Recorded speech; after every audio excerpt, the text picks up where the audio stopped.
HubSpot presents the Modern Sales Leader Award, a way to celebrate individuals who move the industry forward through purposeful, data-driven decision-making and a commitment to prioritizing people. Nominations are open. Visit modernsalesleader.com. Terms and conditions apply.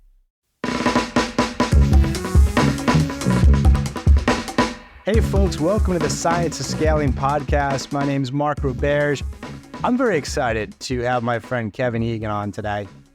He's currently head of enterprise sales at Atlassian, but he is my go-to person when it comes to the strategy to go upstream, right? So in my experience, I often talk founders out of selling enterprise customers, selling million-dollar deals in the beginning. It just takes a long time to work through those deals, close those deals. There's a lot of product development. But once you hit a certain revenue line, going upstream presents an enormous opportunity. Kevin has either led that effort or been a huge part of that effort at these companies: Salesforce.com, Dropbox, Slack, and now Atlassian. You've heard of all of them. They're legends. And he is a legend on this topic. So I'm excited to dig in. Let's go. Let's go back, what is it, 25 years to Salesforce? Can you tell us about you going in there, what the company was like at that point, and what it was like to go upstream? Sure. Well, first, I had the luck of starting my career in Oracle as a sales engineer. So that kind of played into Salesforce. So in 2002, I was lucky to join Salesforce. I think there was about 230 people at the company. It was about 3 years old. And it was really after the post-2000 kind of let down, it was a company that was trying to find its footing. Now, you had an amazing leader, Mark Benioff, at the helm, and he had a vision of cloud computing, and everything at that company tied back to no software, the message around no software, the benefits of cloud. I think people are surprised the early days of Salesforce that a lot of the revenue didn't come from the big companies. It came from the SMB, and they moved there over time. Is that right? Yeah, but I think in the early years, what kept the lights on was that revenue from the commercial segment, which called largely into companies about 1,000 to 2,000 employees. And so for many years, while we were building out the enterprise motion and the enterprise resourcing, it was that SMB mid-market engine that was funding a lot of that investment.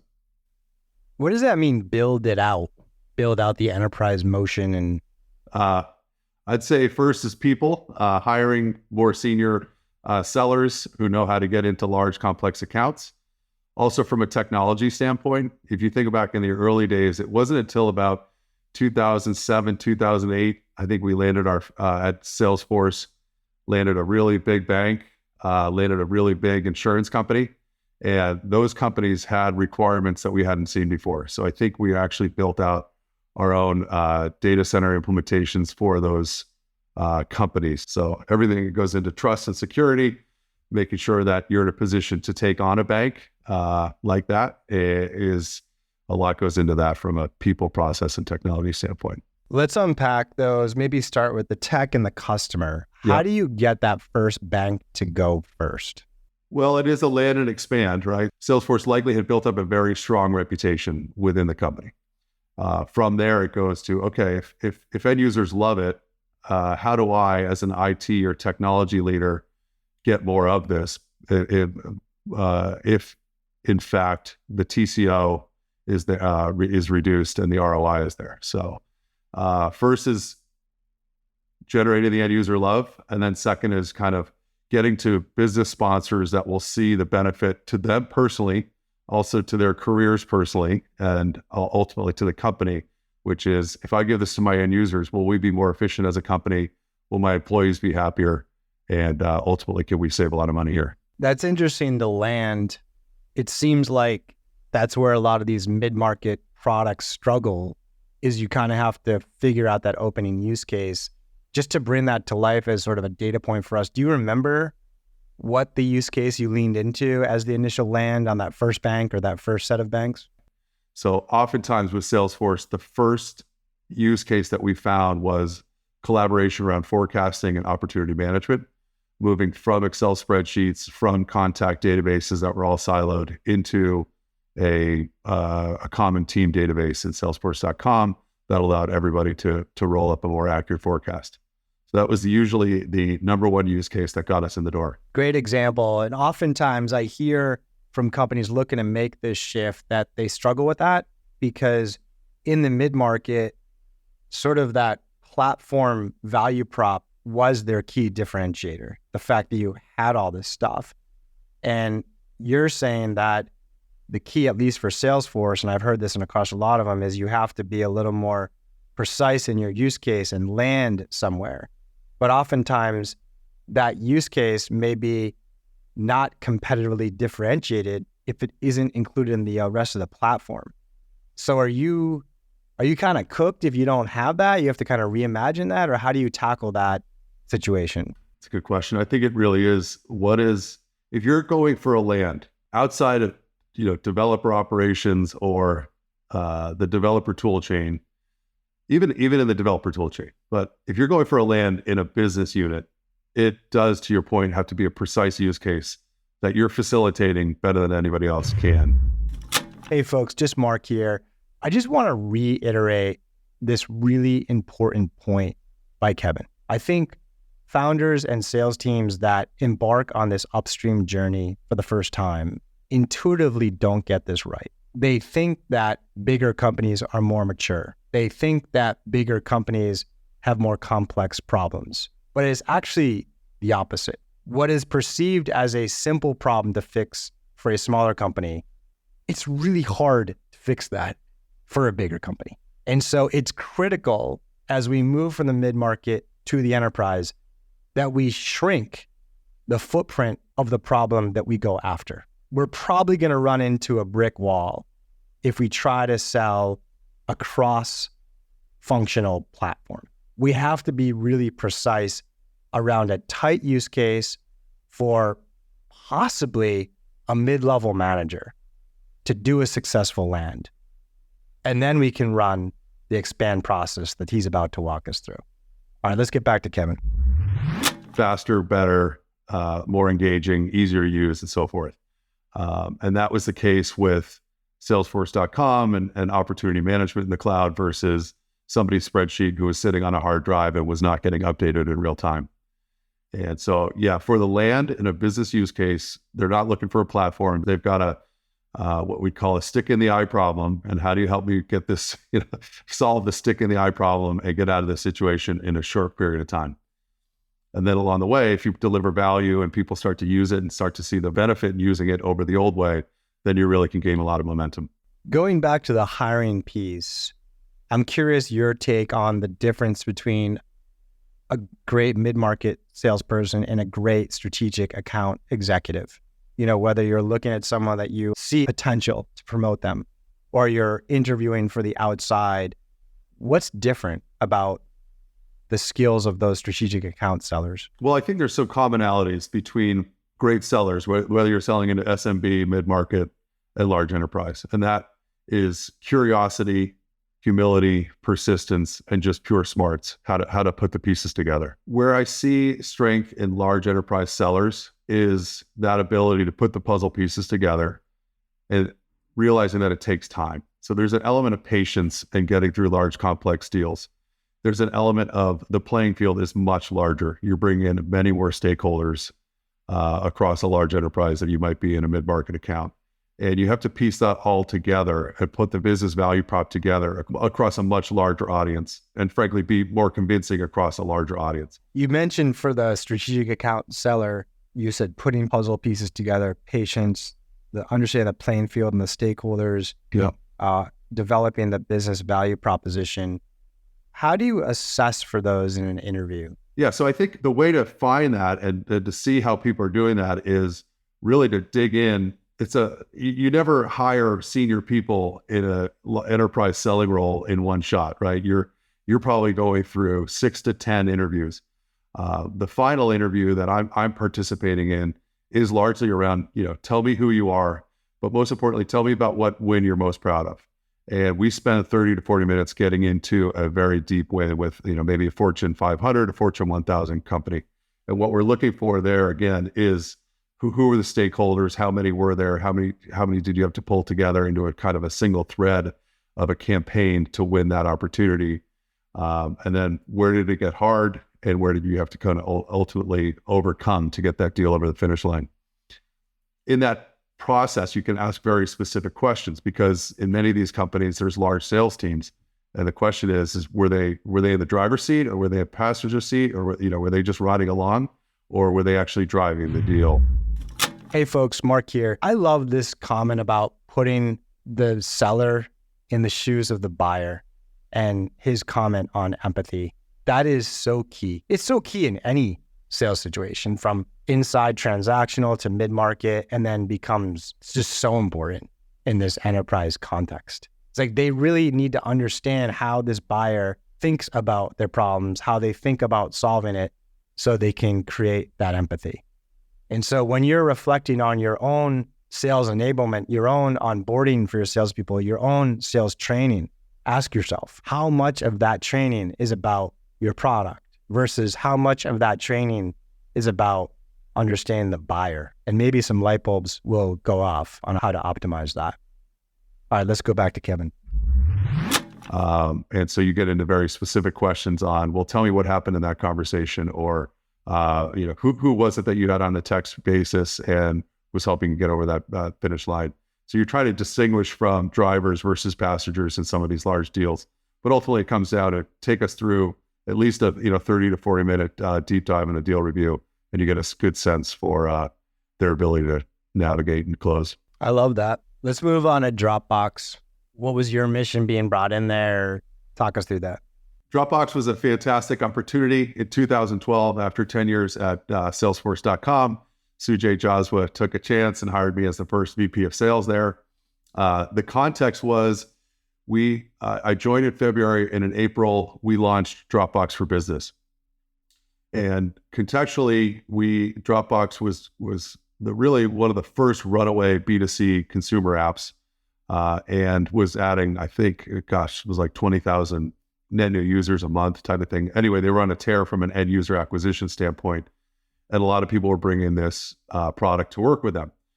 Now, Box was also launched at the same time and focused, of course, on B2B. So the context was a B2C company coming into an enterprise environment with a B2C, highly usable tool that was much easier, more fun to use, and more engaging. And what we didn't have was the enterprise feature set, the security features, and so forth, to get up into the highest levels of enterprise yet. So the Dropbox for Business launch was our first foray into starting that journey. It's probably a super common situation that people see today. Dropbox kind of invented to some degree the PLG, movement of we call it freemium then.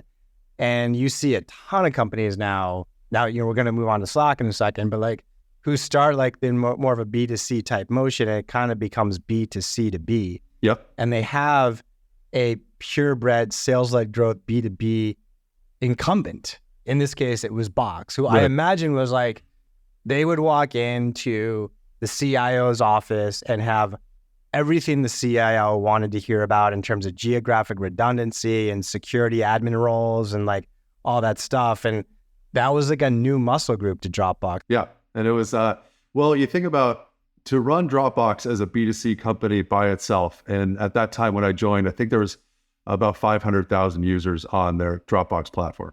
I mean, imagine just running a platform for 500,000 users alone and everything on a B2C level. That alone is just a huge endeavor. Now you add B2B security features, enterprise features that they require, to your point, data redundancies, data protocol, protocols around how we handle data, how we separate personal data from business data. And this was a whole new endeavor for Dropbox.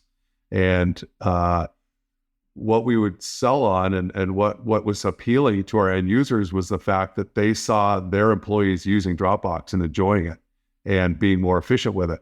And so now how could you match that end user love with an enterprise posture that really worked for the company and would deliver the level of trust that they needed to go bigger with Dropbox? And so it was a technical challenge, and it was a challenge of perception in that, is Dropbox really in? And ultimately they built a great business product, but it was not easy to do, to just kind of layer on all the enterprise and security feature sets onto what was originally a B2C sharing platform. I'm sure so many PLG companies are about to or are going through that tension where it's like, sales is there, like, we can't close these deals unless we have these features. And product is like, I just built 2 of those features last quarter and you're still not selling. So like, did that happen? And like, what's your advice for that team to navigate that friction? There's the concept of, hey, show me, why don't you roll up the 5 to 10 opportunities and tell me what the market opportunity is if I deliver this one feature, and then you go close those opportunities. Ultimately, that's a necessary process. So the concept that's really important when you get into enterprise selling and taking on enterprise customers is that there is no finish line, right?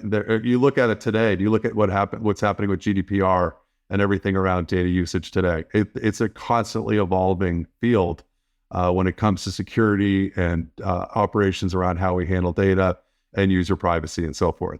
So what was an interesting process to go through was really working with our enterprise engineering team, making sure that the roadmap and the resourcing for that roadmap was one that showed long-term commitment, and that we understood that there was no finish line, and we were going to continually pursue that next level of requirement that was coming at us from these enterprises. And I think in the very earliest days, it was like kind of that concept. If I deliver you these 2 or 3 things, we're done for a little while, right? And I think we learned really quickly that it's not just those 2 or 3 things. It's you're living with those requirements, and to garner the trust long term, there's no finish line. So then you go over to Slack and another PLG company. Was it the same there? And you were just like, okay, I've seen this before, I'm going to crush this time. Yeah. So after 4 years of working at Dropbox, I joined Slack as head of North America. I think that the key differentiator there was a lot of commonalities. One was a kind of a user interface and a whimsical nature of the products that users just loved, like it appealed to them, which led to virality, right? So both products had tremendous virality and a new approach on enterprise software. What was a little bit different about Slack is, if you think about Slack, the power of Slack comes with collaboration. And the bigger the team, the more people collaborating, the more power it delivers to an enterprise. So it was not a B2C company out of the gates. Like, it was not a one-to-one use case. It was a many-to-many. And so their platform and the way they architected everything from sharing and permissions to integrations and so forth was really around groups. And the bigger the group, the better. So when I had joined, the company was about 3, maybe 4 years old. IBM had already had 20,000 users on the system. And so that was something that they aspired to right out of the gates, was this idea of teams, and largely the bigger the team, the better, because that's where we can deliver the most value as a company. Hey folks, just Mark here. This is such an important motion process for enterprise selling. Kevin's calling it ABM, account-based marketing, or ABS, account-based selling. Love the category. Commonly misunderstood or abstracted back to being meaningless. And I think when we look at it in this situation, we can really grasp what is different about this motion. What's different is we have drastically different constituencies, personas that we are selling to, with drastically different value propositions and potentially different preferable means of communication. He's talking about the end user and engineer wanting Slack. What's going through my head is they just want faster access to their team to get the information that they want. And then he's talking about winning over the VP of product, who's thinking more about overall team efficiency and perhaps even consolidation of the technologies that they use.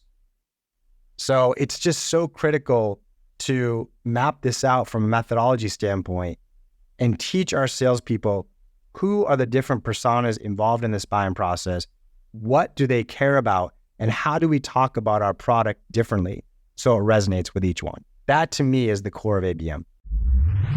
And that was a departure from Dropbox, which was, I think, the original sharing use case that Drew and Arash built around was a professor to a student sharing files. So the foundation was a little bit different, but a lot of it was, there were a lot of commonalities in terms of approach to making it more usable, more engaging for the end users, and just more delightful. All right, now Atlassian wants in on the Kevin Egan game. And that's where you've ended up, over there now. So tell us about that. What's the mission over there? What's unique about that context? I mean, that's at a big scale too. Yeah, it's I've been at Atlassian for 2 years, and as you can appreciate, I do love product-led growth companies, and I think Atlassian is the granddaddy of all. They were a 20-year-old company, over 20 years now, with 250,000 customers, and probably the best example of creating a really effective flywheel. So my job as head of enterprise sales is we've selected a certain percentage of our top customers, is to create better relationships with those customers so they know us better and we know them better, and we can become more strategic and forge longer term relationships. So it's something that is fairly new. We've relied on partners to do this for the most part. We have an amazing channel organization, but we're kind of marrying the channel with more direct sellers to help go deeper with our largest and most complex customers. How do you do that without channel conflict? Don't you have deals where it's like the channel is expecting to get paid, but your direct rep put a lot in, and now they expect to get paid? We've spent a lot of time thinking about that. And in fact, we have doubled the participation rate of our channel in our enterprise opportunities in the last 2 years. And the way you do that is, for number one, a lot of enablement and education on why it's important to have a partner. And number two, we make it comp neutral. So it's not, meaning the reps are incented to bring in they're either incented or there's no disincentive to bring in a partner. Right.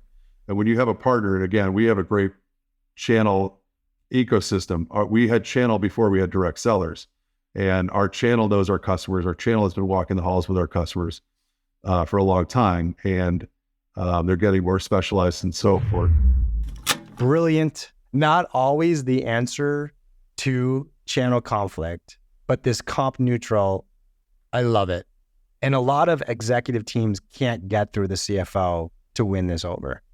So what Kevin's basically telling us here is, when a deal is closed at a traditional business that's going both through direct and through the channel, if it's not closed through the channel, the salesperson gets paid more. And if it's closed to the channel, they have to share the commission with the channel partner. That was not optimal here.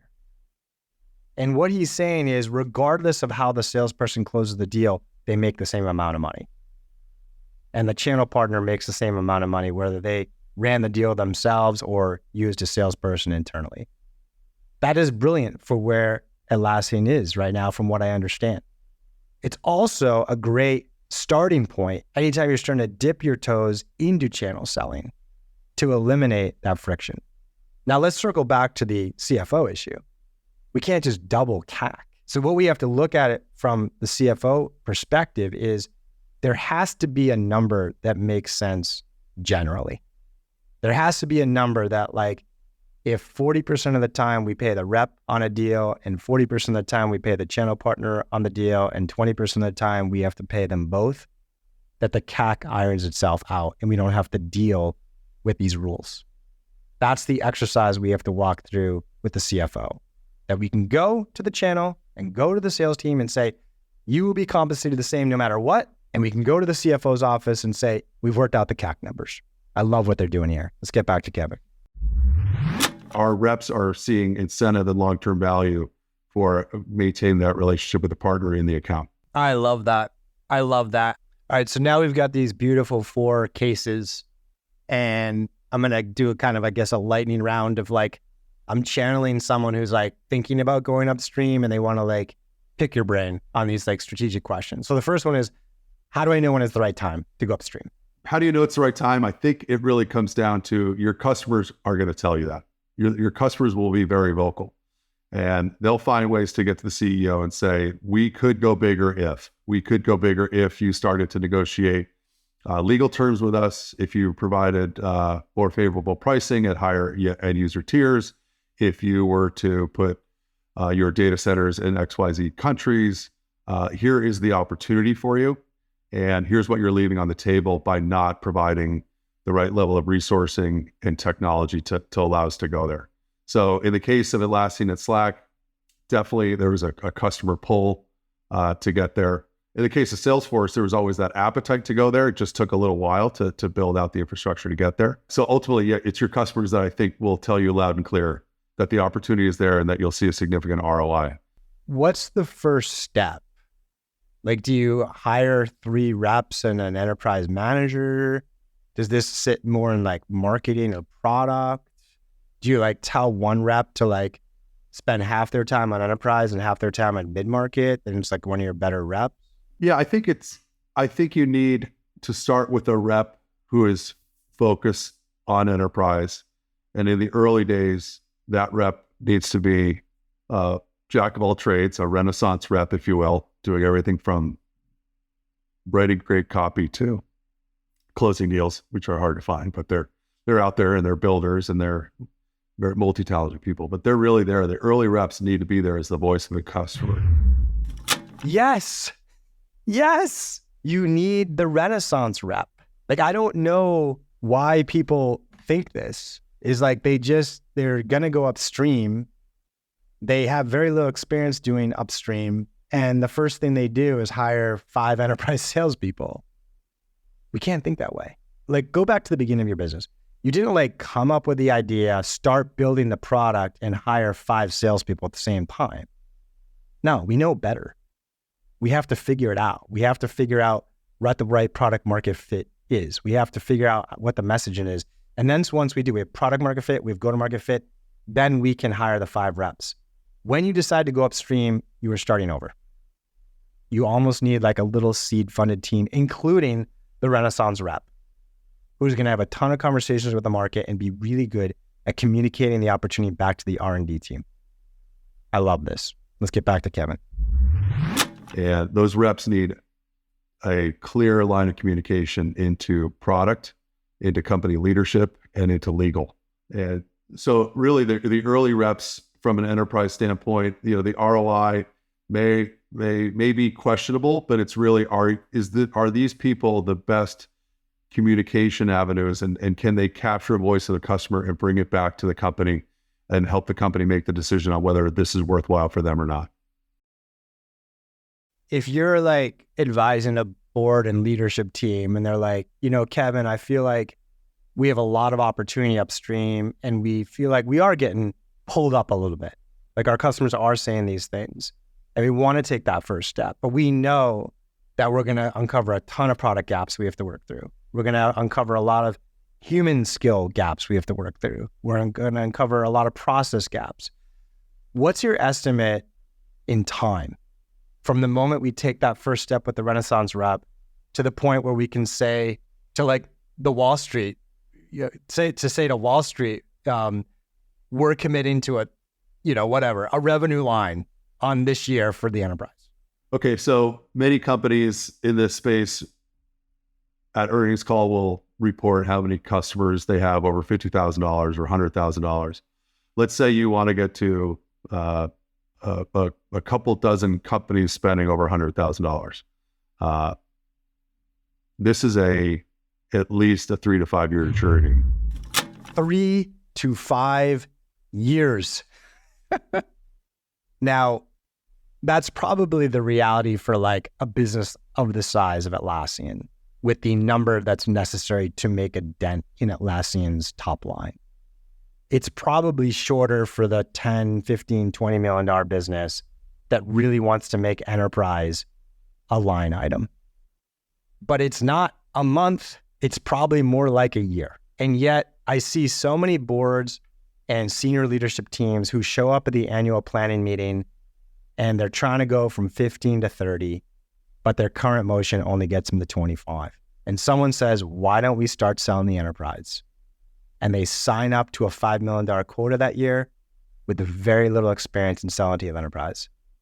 You have to be going into that meeting having already run through the experiment cycle, having already run through the test, learn, iterate cycle for probably a year. So if enterprise is in your purview in the next 18 months, you got to start experimenting now. Let's get back to Kevin. Dude, this is awesome. I'm so excited to see your fourth story unfold here in Atlassian and keep updated on that. And I really appreciate you coming on the show and dropping knowledge. It's been a pleasure, Mark. Great to be with you.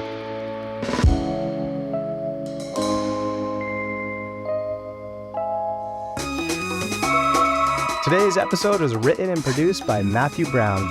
Our show is edited by Pizza Shark Productions. Big thanks to HubSpot for Startups and to the HubSpot Podcast Network for keeping the audio on. Hey, also, we're a new show, so if you like what you hear, or if you hate what you hear, leave us a rating and review over on your favorite podcast player. I love the feedback. Also, check out Stage 2 Capital. We're the first VC firm run and backed by over 500 CROs, CMOs, CCOs. So if you're an entrepreneur looking to scale your business, check out stage2.capital. All right, that's it for today. I'm Mark Roberge. See you next week.